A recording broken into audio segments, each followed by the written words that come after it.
Cristo el Mediador. Narrado por Reinaldo Infante. Producción Copyright 2019. Felipe Chavarro Polanía. Cristo, el Mediador del Nuevo Pacto. Thomas Watson, 1620-1686. Jesús el Mediador del Nuevo Pacto. Hebreos 12:24. Jesucristo es la suma y quinta esencia del Evangelio, la maravilla de los ángeles, el gozo y el triunfo de los santos. El nombre de Cristo es dulce, es música al oído, miel al paladar y un vigorizante para el corazón. Dejaré a un lado el contexto, y solo hablaré de aquello que concierne a nuestro propósito en esta ocasión. Habiendo hablado del pacto de gracia, hablaré ahora acerca del mediador del pacto y el restaurador de los pecadores caídos. Jesús, el mediador del nuevo pacto. Las Escrituras dan varios nombres y títulos a Cristo como el gran restaurador de la humanidad. Primero, a veces es llamado Salvador. Llamarás su nombre Jesús. Mateo 1:21. La palabra hebrea usada como Jesús significa un Salvador, y a quienes salva del infierno, salva también del pecado. Donde Cristo es un Salvador, es un santificador. Y dará a luz un hijo, y llamarás su nombre Jesús, porque él salvará a su pueblo de sus pecados. Mateo 1:21. No hay otro Salvador, y en ningún otro hay salvación. Hechos 4:12. Así como hubo solo un arca para salvar al mundo de morir ahogado, hay solo un Jesús para salvar a los pecadores de la condenación. Como les dijera Noemí a sus nueras, ¿tengo yo más hijos en el vientre? Ruth 1:11. ¿Tiene Dios, aparte de Cristo, otros hijos en el vientre de su decreto eterno para ser nuestros salvadores? ¿Dónde se hallará la sabiduría? El abismo dice, no está en mí, y el mar dijo, ni conmigo. Job 28:12-14. ¿Dónde encontraremos salvación? El ángel dice, no en mí. La mortalidad dice, no en mí. La ordenanza dice, no en mí. Solo Cristo es la fuente de vida, y en ningún otro hay salvación. Segundo, a veces Cristo es llamado Redentor. Y vendrá el Redentor a Sión. Isaías 59:20. Algunos opinan que se refiere a Ciro, otros a un ángel, pero los doctos judíos más antiguos que es a Cristo, el Redentor de los escogidos. Yo sé que mi Redentor vive. Job 19:25. La palabra Redentor en hebreo significa pariente cercano, que tiene el derecho de redimir una deuda. Entonces, Cristo, siendo nuestro hermano mayor, es un pariente cercano nuestro, por lo tanto, tiene todo el derecho de redimirnos. Tercero, Cristo es llamado mediador en nuestro texto. Jesús el mediador del nuevo pacto. La palabra griega traducida mediador significa intercesor, el que cubre la brecha entre dos partes en desacuerdo. Dios y nosotros estamos en desacuerdo a causa del pecado. Ahora, Cristo intercede y actúa como un árbitro entre ambos. Nos reconcilia con Dios a través de su sangre vertida en la cruz. Por lo tanto, es llamado mediador del nuevo pacto. No hay manera de que haya comunión y relación entre Dios y el hombre, sino en y a través de un mediador. Cristo quita la enemistad en nosotros y la ira de Dios, y trae paz.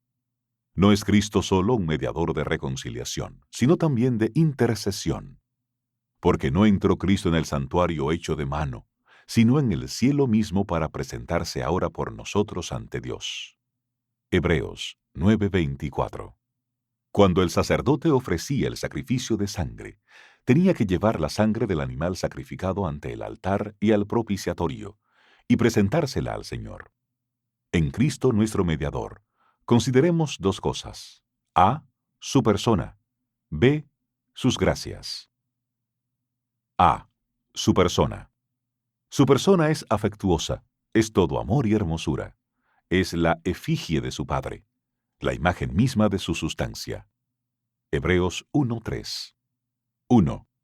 La persona de Cristo en dos naturalezas. A. Confiemos en su naturaleza humana encarnada. Los valentinianos niegan su naturaleza humana, pero Juan 1:14 dice, «Y aquel Verbo fue hecho carne». Se refiere a Cristo, el Mesías prometido. Cristo se hizo carne, carne como la nuestra para que la misma naturaleza que pecó sufriera, para que por medio del espejo de su naturaleza humana pudiéramos acercarnos a Dios. ¿Por qué es Cristo llamado el Verbo? Porque al igual que una palabra es el intérprete de la mente y revela lo que hay en el corazón del hombre, Jesucristo revela la mente de su Padre en relación con las grandes cuestiones de nuestra salvación. Juan 1:1. Si no fuera por la humanidad de Cristo, ver a la deidad sería aterrador para nosotros, pero por medio de la encarnación de Cristo, podemos contemplar a Dios sin aterrorizarnos. Y Cristo se invistió de nuestra carne, para poder saber cómo tener compasión de nosotros. Por el hecho de la encarnación, sabe lo que es ser débil, triste y tentado.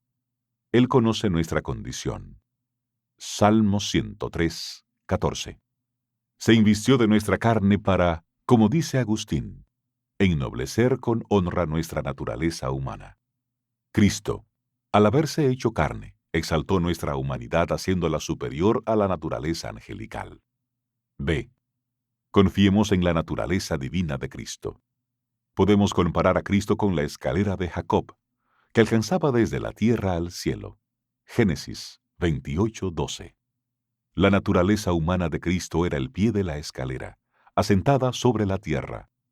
Su naturaleza divina era el punto más alto de la escalera, que llega hasta el cielo. Siendo este un gran artículo de fe, lo ampliaré.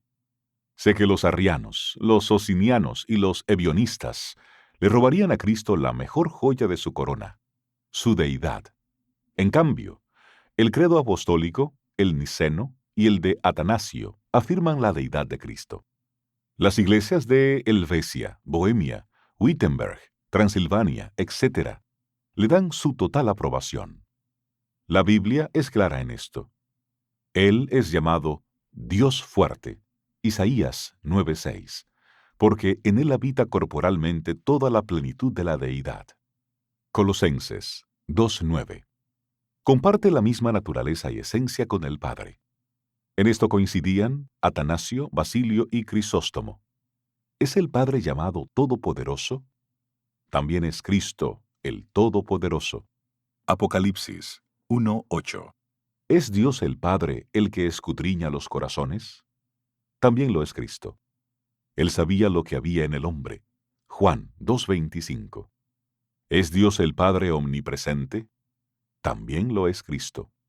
El Hijo del Hombre que está en el cielo. Juan 3:13. Cristo, siendo Dios, estaba en el cielo. Siendo hombre, estaba en la tierra. ¿Es Cristo eterno? Cristo es el Padre eterno. Isaías 9:6. Esto puede ser nuestro argumento contra los herejes serentinianos, que negaban la preexistencia de Cristo como deidad y afirmaban que no existía antes de nacer de la Virgen María. Corresponde la adoración divina a la primera persona de la Trinidad. También le corresponde a Cristo, para que todos honren al Hijo como honran al Padre. Juan 5:23. Y adórenle todos los ángeles de Dios. Hebreos 1:6.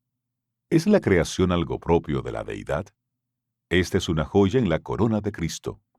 Todo fue creado por medio de Él y para Él. Colosenses 1:16. ¿Son las invocaciones propias de la deidad? Estas fueron dadas a Cristo. Señor Jesús, recibe mi espíritu. Hechos 7:59. ¿Son la confianza y seguridad singulares a Dios el Padre? Fueron dadas a Cristo. Creéis en Dios, creed también en mí. Juan 14:1. Cristo tiene que ser necesariamente Dios, no solo para que la naturaleza divina impida que la humana se hunda bajo la ira de Dios, sino también para dar valor y peso a sus sufrimientos. Al ser Cristo Dios, su pasión y muerte tienen mérito. Hechos 20:28. Implica que la sangre de Cristo, llamada Sanctus Dei, es la sangre del Señor Dios, porque la persona ofrecida como sacrificio es Dios, al igual que hombre. Esta es una confirmación indubitable para el creyente. Fue Dios el agraviado, y fue Dios quien logró su propia satisfacción del agravio. En conclusión, la persona de Cristo tiene dos naturalezas. 2. Consideremos las dos naturalezas de Cristo en una persona. Dios hombre. Dios fue manifestado en carne. Primera de Timoteo 3:16. Cristo tenía una sustancia doble, divina y humana. No obstante, estas no constituyen dos personas distintas. Las dos naturalezas conforman un solo Cristo. Un vástago puede ser injertado en un árbol distinto, un peral en un manzano, el cual, aunque da diferentes frutos, es un solo árbol.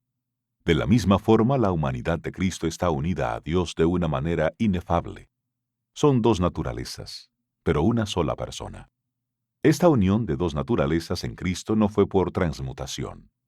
La naturaleza divina transformada en humana, ni tampoco una mezcla. Las dos naturalezas mezcladas como se mezcla el vino con el agua.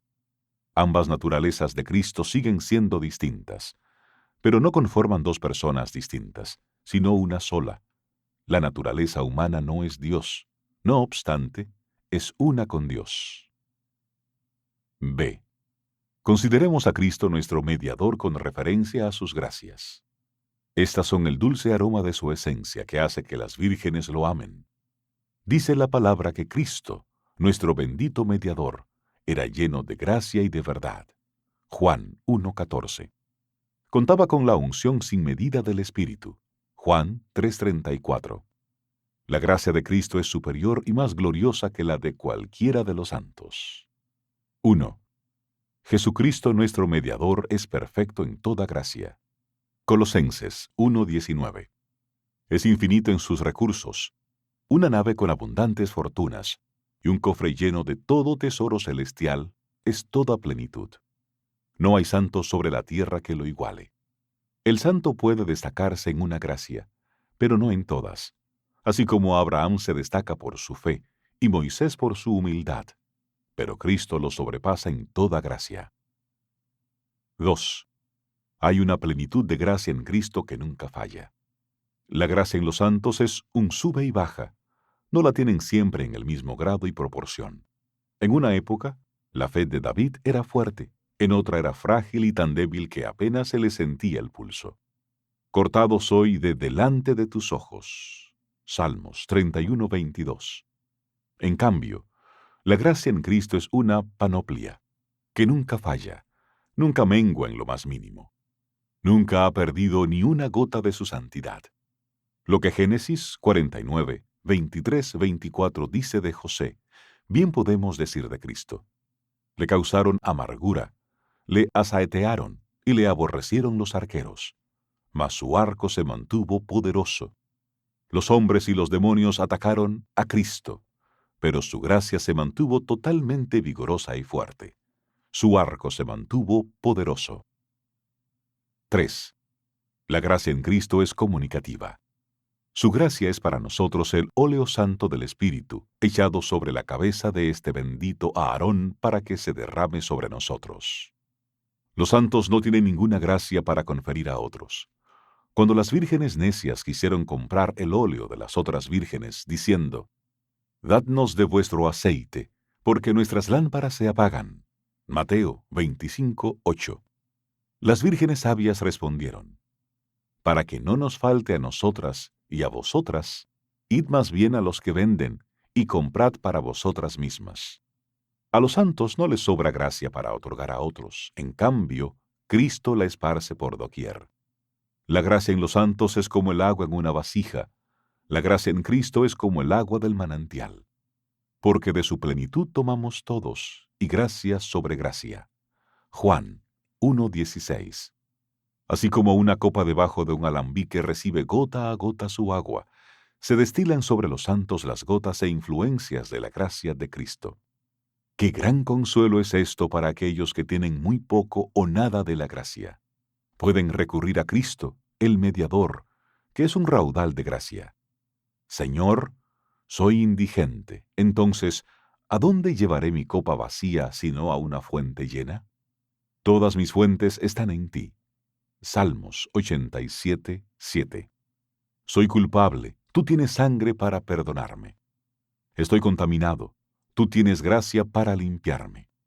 Estoy enfermo hasta la muerte, tú tienes el bálsamo de Galaad para sanarme. José abrió todos los graneros. Cristo es nuestro José que abre todos los tesoros, la abundancia de gracia y nos la pasa. No solo es dulce como miel del panal, sino que gotea como el panal. En Cristo, nuestro mediador, hay un raudal y plenitud de toda gracia. Y Cristo anhela que acudamos a Él como la ubre llena de leche anhela ansiosamente ser ordeñada. Primera aplicación. Admiremos la gloria de este mediador. Él es Dios hombre. Comparte con el Padre la misma esencia gloriosa. No todos los judíos que vieron a Cristo en la carne pudieron ver su deidad. No todos los que vieron al hombre pudieron ver al Mesías. El interior del templo de Salomón estaba adornado con objetos de oro. El viajero, al pasar, veía el templo desde afuera, pero solo los sacerdotes podían ver la gloria que resplandecía adentro.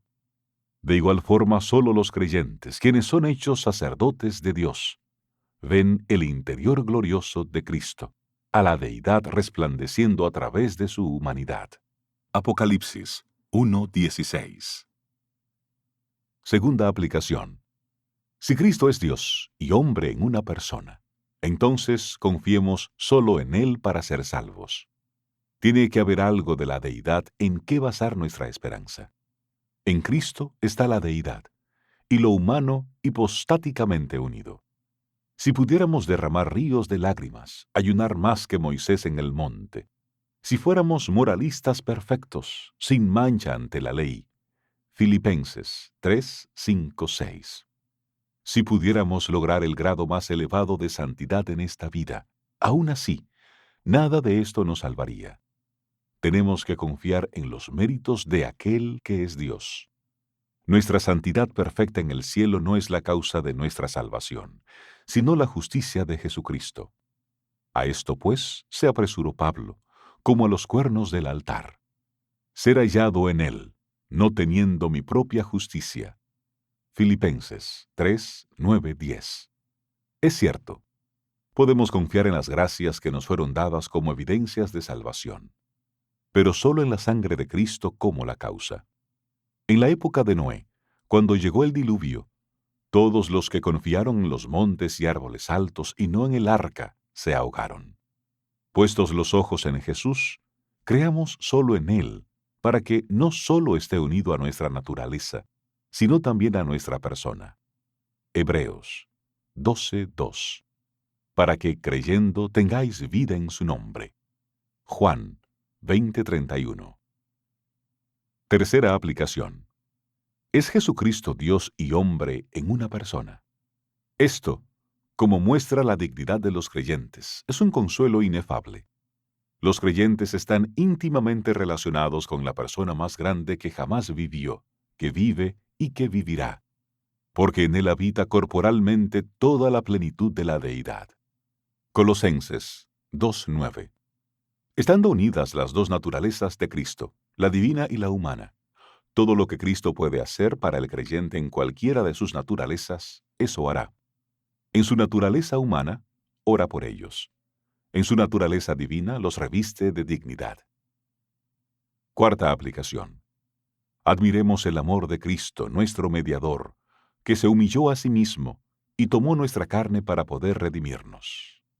Lo que se decía de Ignacio, que el nombre de Jesús estaba escrito en su corazón, debiera aplicarse a cada santo, debiera tener a Jesucristo escrito en su corazón. Tomado de A Body of Divinity, un cuerpo de divinidad. The Banner of Truth Trust, banneroftruth.org.